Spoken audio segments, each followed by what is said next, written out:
Honours প্রথম বর্ষের ছাত্ররা, আমি তোমাদের চণ্ডীমঙ্গল কাব্য পড়াচ্ছিলাম। এর আগে বিগত 4টি ক্লাস আমার নেওয়া হয়ে গিয়েছে। আজকে আমি তোমাদের পঞ্চম ক্লাসটি নিব। আমি তোমাদেরকে চণ্ডীমঙ্গল কাব্যের প্রসারভঙ্গিক আলোচনা করেছি। এরপরে আমি তোমাদের বিষয়ভিত্তিক যে আলোচনা, 12 মাসি ফুল্লরার 12 মাসি আলোচনা করেছি, ভারুদত্ত চরিত্র আলোচনা করেছি, মুরারিশীল চরিত্রটি আলোচনা করেছি। আজকে আমি তোমাদের আলোচনা করব এই কাব্যের নাম চরিত্র, কালকিত উপাখ্যানের কালকিত নাম চরিত্র এবং নায়ক চরিত্র কালকিতুকে নিয়ে আলোচনা করব। আমি বারবার বলেছি এবং এখনো বলি, 16 শতকের কবি মুকুন্দরাম চক্রবর্তী তার বাস্তব জীবন অভিজ্ঞতা এবং তার শিল্পকুশলতা, এই দুইটা সমন্বয়ে তিনি তৎকালীন চরিত্রকে বাস্তবসম্মতভাবে অসাধারণভাবে তার কাব্যের মধ্যে তুলে এনেছেন এবং প্রতিটা চরিত্র যেন জীবন থেকে উৎসারিত, কৃত্রিম নয়। চরিত্রগুলো যেন তৎকালীন জীবন, তৎকালীন সমাজ ব্যবস্থার বিভিন্ন সব জায়গায় খুঁজে পাওয়া যায়, অর্থাৎ সমাজ থেকে উঠে এসেছে। কবির কোনো কল্পনার কোনো অলৌকিক চরিত্রকে তিনি এখানে নিয়ে আসেননি এবং এই চরিত্র ঘনিষ্ঠতার মধ্যে দিয়ে কাব্যটিকে তিনি আরো অসাধারণ করে তুলেছেন। সেরকমই একটা চরিত্র হচ্ছে কালকেতু চরিত্র। এই চরিত্র, এই ব্যাত চরিত্র, কালকেতু হচ্ছে একটি ব্যাত চরিত্র। আমরা যদি কাহিনীর দিকে তাকাই তাহলে দেখব যে এটা একটা পৌরাণিক কাহিনী আছে। যেহেতু মঙ্গল কাব্য দেবীর মাহাত্ম্য প্রচারের উদ্দেশ্যে লিখিত হয়, সেই কারণে চণ্ডীমঙ্গল কাব্য চণ্ডী দেবীর মাহাত্ম্য প্রকাশের উদ্দেশ্যে রচিত হয়েছে। তো সেখানে আমরা যে পৌরাণিক খণ্ডে আমরা দেখতে পাই, দেবী চণ্ডী তার পূজা প্রচারের জন্য পৃথিবীতে ইন্দ্রের পুত্র নীলাম্বরকে শাপ দিয়ে ব্যাধের ঘরে কালকেতু নামে জন্মগ্রহণ করান। তার উদ্দেশ্য ছিল কালকেতুর মধ্যে দিয়ে তার পূজা প্রচার করা। তাহলে আমরা দেখতে পাচ্ছি যে কালকেতু ব্যাধের ঘরে জন্ম নিয়েছেন ব্যাধ ধর্মকেতু এবং তার মা নিদয়া। তো ব্যাধ কোন শ্রেণী? সেই সমাজ ব্যবস্থা, 16 শতকের হিন্দু ধর্মের সমাজ ব্যবস্থা যেটা বর্ণাশ্রমের উপর নির্ভরশীল ছিল, অর্থাৎ সেখানে কঠোরভাবে ধর্মকে মানা হতো এবং বর্ণবাদকে মানা হতো। প্রথমে থাকতো ব্রাহ্মণ, তারপরে ক্ষত্রিয়, তারপর বৈশ্য এবং সবশেষে শূদ্র এবং এর শেষে একদম অন্তজ শ্রেণী। তাহলে ব্যাধ হচ্ছে একটি অন্তজ শ্রেণী, ব্রাত্য প্রান্তিক অঞ্চলের মানুষ, সমাজের মূল কাঠামোর মধ্যে যাদের কোনো অবস্থান নেই এবং মানুষ তাদেরকে মানুষ হিসাবেও মর্যাদা দেয় না, সেরকম একটি ঘরে জন্মগ্রহণ করেছেন কালকেতু। এবং এই ব্যাধ সমাজকে লেখক তার বাস্তব জীবন অভিজ্ঞতা থেকে দেখেছেন বলেই কালকেতুর ভিতর দিয়ে সে ব্যাধ জীবনের দৈনন্দিন জীবন, তাদের মানসিকতা এবং তাদের খাওয়া দাওয়া, তাদের কথা বলা এবং সর্বোপরি তারা কোন মানসিকতা, সে সব কিছু তিনি তুলে ধরেছেন কালকেতুর মধ্যে দিয়ে। আমরা শুরুতেই দেখি কালকেতু যেহেতু ব্যাধ, সেহেতু সেই ব্যাধের যারা অরণ্যে শিকার করে, ব্যাধ হচ্ছে শিকার করা, পশু শিকার করা জাতি। যেহেতু তারা অরণ্যে শিকার করে, তাহলে তারা গোষ্ঠীবদ্ধভাবে চলে এবং এই যারা অরণ্যে পশু শিকার করে জীবনযাপন করে, তাদের জীবন কখনো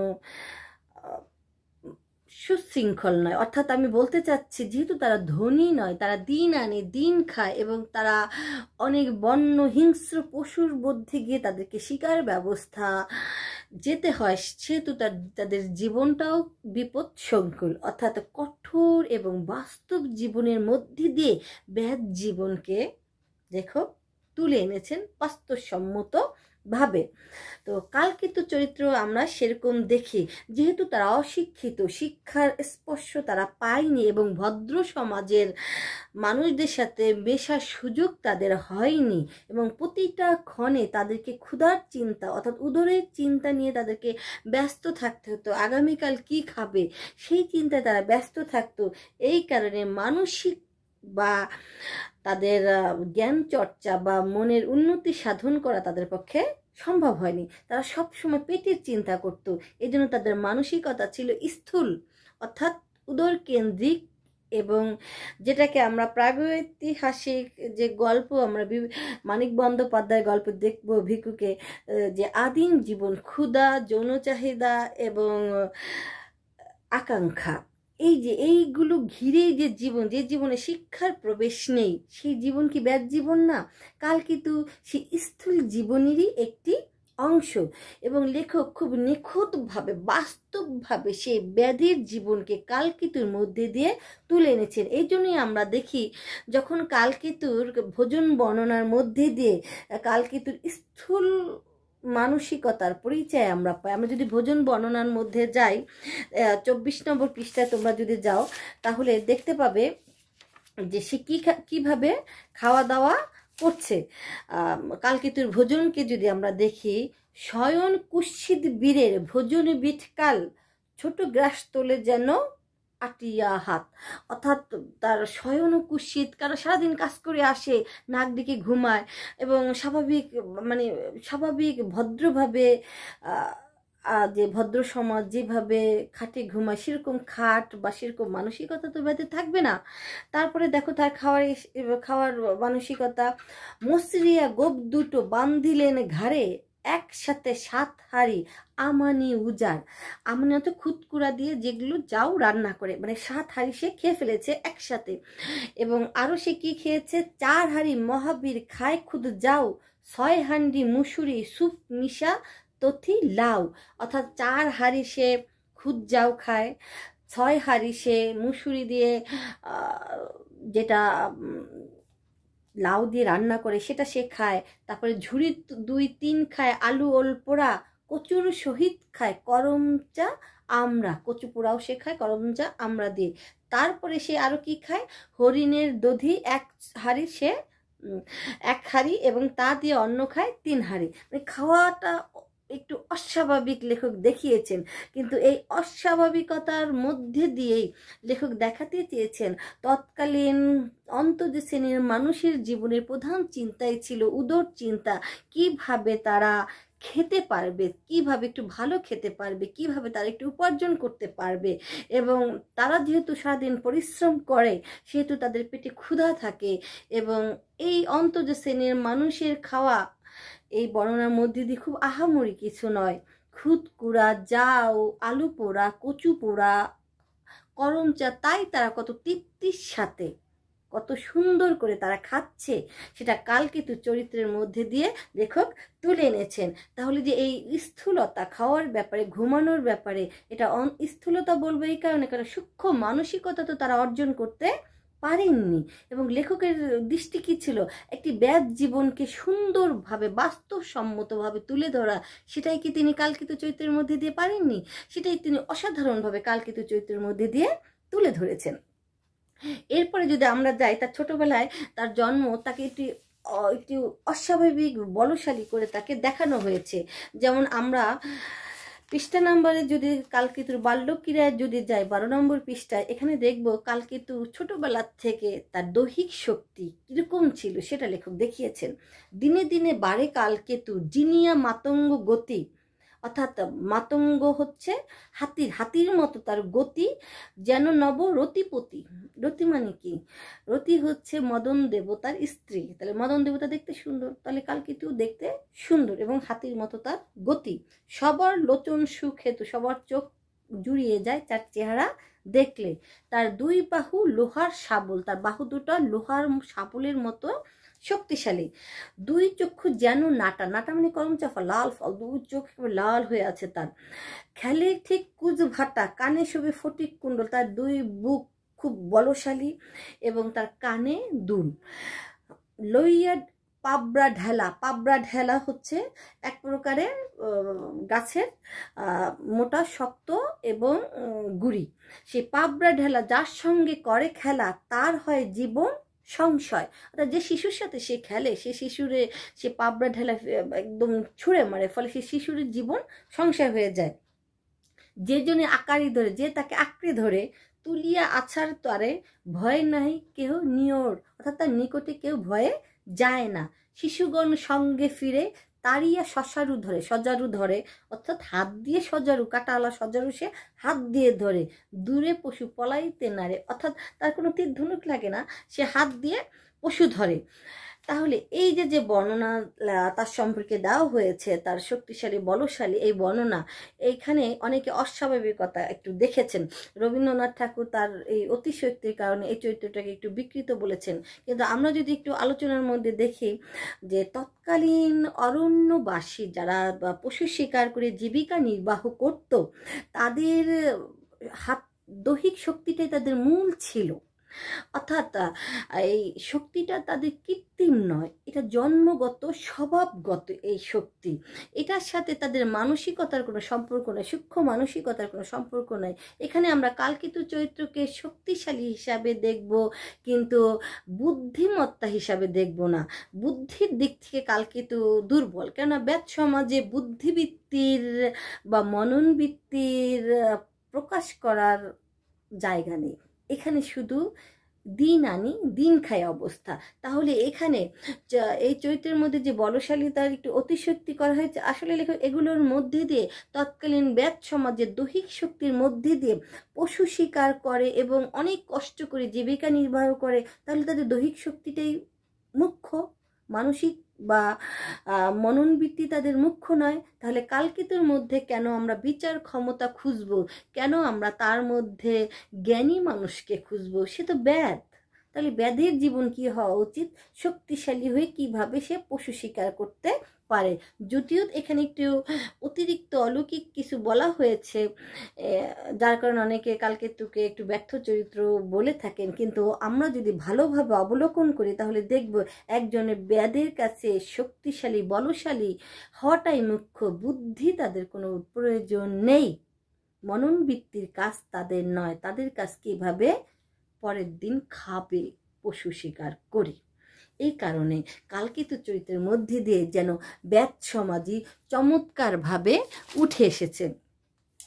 তারপরে আমরা যদি কালকেতুর আরও ভিতরের দিকে যাই, দেখব কালকেতু চরিত্রের মধ্যে লেখক তার স্ত্রী ফুল্লরা এবং ফুল্লরার সাথে তার যে সম্পর্ক, বেদ জীবনের যে সম্পর্ক, তৎকালীন বেদ জীবনে নিম্ন শ্রেণী বা উচ্চ শ্রেণী বলি, তৎকালীন সমাজে বহু বিবাহের প্রচলন ছিল, সেটা আমরা কালকেতুর মধ্যে আমরা দেখতে পাবো না। এটা তার চরিত্রের একটি অন্যতম একটা দিক, যেখানে আমরা দেখি দেবী চণ্ডী তার বাড়িতে এসেছে ষোড়শী রমণী হিসাবে, তার বাড়িতে এসেছে।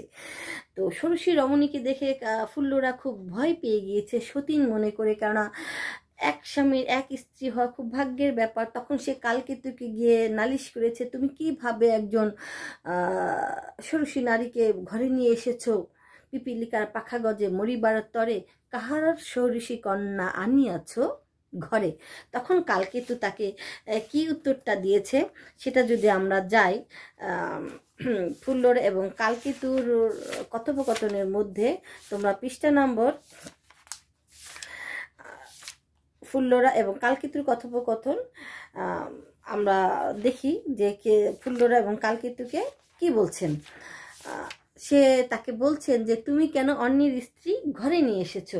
তখন কালকেতু ফুল্লরাকে বলছেন, পরস্ত্রী দেখিয়া যেন নির্দয়া জননী, 57 নম্বর পৃষ্ঠায়, অর্থাৎ আমি পরের স্ত্রীকে আমার মায়ের মতো দেখি।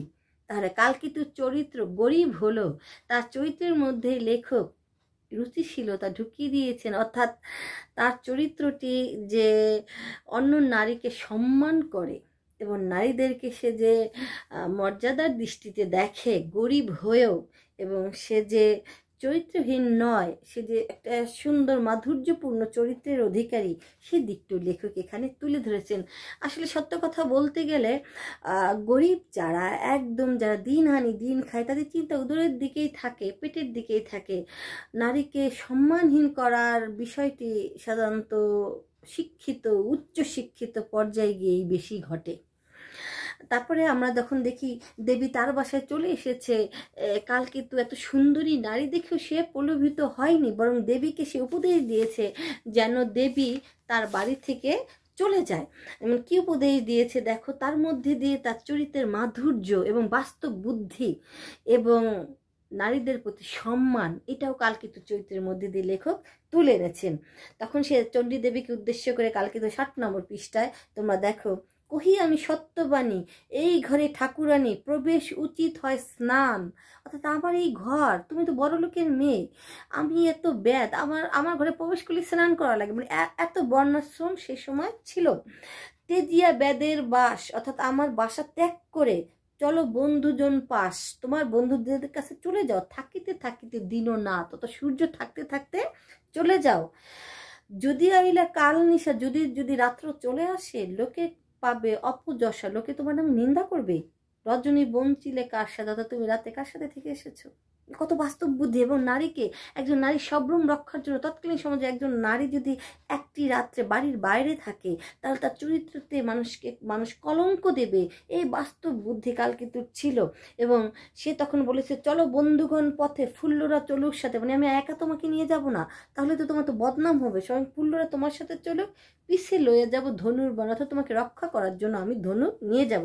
তাহলে কালকেতুর চরিত্রের আরেকটি দিক লেখক এখানে আমাদের তুলে ধরেছেন, যে নারীর প্রতি তার শ্রদ্ধাশীলতা, সম্ভ্রম এবং মর্যাদা এবং রুচিশীল, এই দিক দিয়ে সে অনেক ভালো, এই দিকটি লেখক আমাদেরকে তুলে ধরেছেন। তারপরে কালকেতু যেহেতু সহজ সরল, সকলেই কালকেতুকে ঠকায়। যেমন আমরা দেখেছি মুরারিশীল আংটি নিয়ে তাকে, তার মাংস কিনে প্রথমে কি করেছে, তার মাংস টাকা ঠিক মতো তাকে দিত না। যারা গরিব তাদেরকে মানুষ ঠকানোটা যেন তাদের অধিকার মনে করত। পদ্মা নদীর মাঝিতে এই কথাটাই বলা আছে, যে যারা গরিব তাদেরকে মানুষ তাদেরকে ঠকানো তাদের একটা অধিকার মনে করে। তাহলে এই ধরনের গরিব মানুষদেরকে ঠকানো হতো। তো তারপরও কালকেতু গরিব হলেও, অত তো চালাক না হলেও, সে একদম নির্বোধ ছিল না। যখন মুরারিশীল তার অঙ্গুরি অর্থাৎ আংটির দাম দিতে চাচ্ছিল না, তখন সে বলেছিল, মুরারিশীলকে কি বলেছিল সেটা আমরা দেখি পৃষ্ঠা নম্বর 69। তখন সে মুরারিশীলকে বলেছে, দুঃখিত 70 নম্বর পৃষ্ঠায়, বীর বলে খুড়া তুমি না করো ঝগড়া, অঙ্গুরি লইয়া আমি যাবো অন্য পাড়া। অর্থাৎ সে তাকে সামান্য খুদকুড়া দিয়ে কিনতে চাচ্ছে, কিন্তু কালকেতু তো সামান্য খুদকুড়ার বিনিময়ে তাকে দেবে না আংটি। তখন সে বলছে, তুমি এত ঝগড়া করো না, আমি অন্য কোথাও যাবো। তাহলে এটা দিয়ে প্রকাশ পায় যে কালকেতু একেবারেই নির্বোধ নয় এবং ধনের প্রতি তার কোনো লোভ নেই, কিন্তু তার ধনের আকাঙ্ক্ষা আছে, কিন্তু ধনের প্রতি তার কোনো লোভ নেই।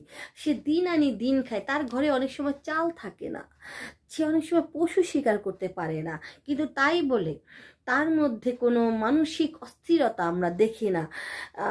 সে চেষ্টা করে ভালো কিছু পশু শিকার করে দিনকে ভালোভাবে কাটানোর জন্য, পেটকে ভালোভাবে ভরানোর জন্য, কিন্তু কখনো যদি খাবার না পায় সে ভেঙে পড়ে না, বরং কখনো যদি খাবার না পায়, ঘরে খাদ্য না থাকে, তখন সে স্ত্রীর উপর ভরসা করে।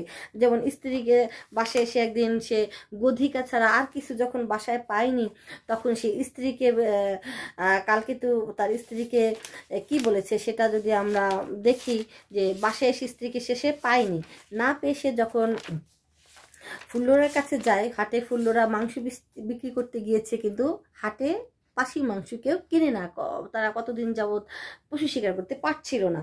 তখন ঘরে যখন কিছু ছিল না, তখন কালকেতু ফুল্লরাকে 44 নম্বর পৃষ্ঠায় সে বলেছে, খুদ কিছু ধার নিবে সইয়ের ভবনে, অত সই মানে তোমার বন্ধুর কাছ থেকে, মানে বান্ধবীর কাছ থেকে, কাঁচা খুদের যাও রান্ধিবে যতনে।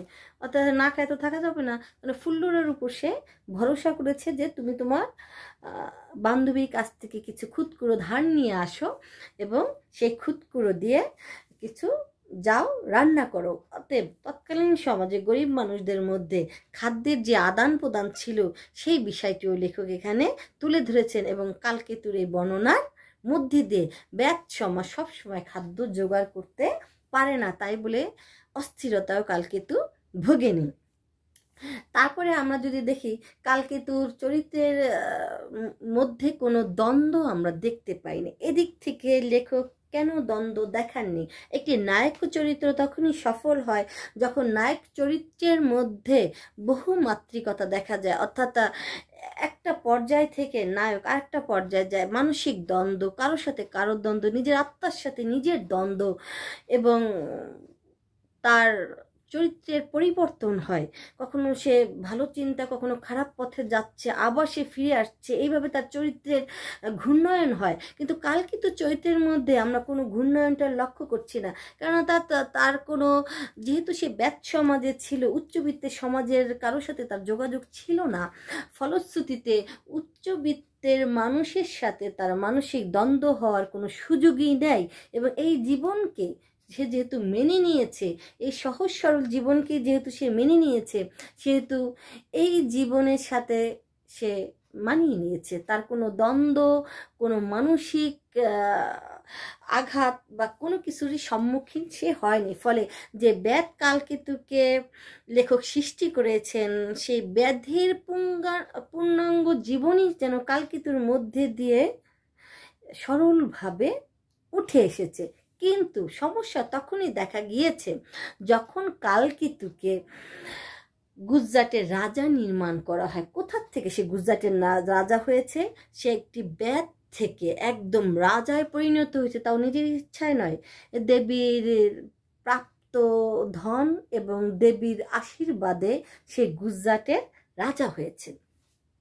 তো গুজরাটে রাজা হওয়ার পর যেহেতু সে সহজ সরল ছিল, সে এমন একটি রাজ্য স্থাপন করেছে যেখানে মানুষের মধ্যে কোনো বৈষম্য থাকবে না, প্রতিটা ধর্মের মানুষ মিলেমিশে থাকবে এবং এখানে কোনো ডিহিদার পোস্ট থাকবে না। এটা লেখক কেন বলেছেন? লেখক ব্যক্তিগত জীবনে অনেক দুঃখ দুর্দশা সহ্য করেছেন বলেই তিনি তার নতুন নির্মিত গুজরাট নগরকে সকল ধর্মের সকল মানুষের জন্য বসবাসযোগ্য একটি রাজ্য কল্পনা করেছেন। সেই কল্পনাই সে কালকেতুর গুজরাটের মধ্যে দিয়ে কবি কঙ্কন তুলে ধরেছেন। যাই হোক, যখন সে গুজরাটের রাজা হয় তখন অনেকেই বলে থাকেন এখানেই তার চরিত্রের ব্যর্থতা, অর্থাৎ ব্যাধ কালকেতু রাজা হয়ে তার রাজার যে শৌর্য বীর্য, রাজার চরিত্রের যে মহত্ব, সেটা দেখাতে সে ব্যর্থ হয়েছে। আসলে কি এটা লেখকের ব্যর্থতা? কালকেতু চরিত্র রাজা হিসাবে দেখাতে ব্যর্থ হয়েছেন? আমি তো মনে করি এখানে লেখকের সফলতা।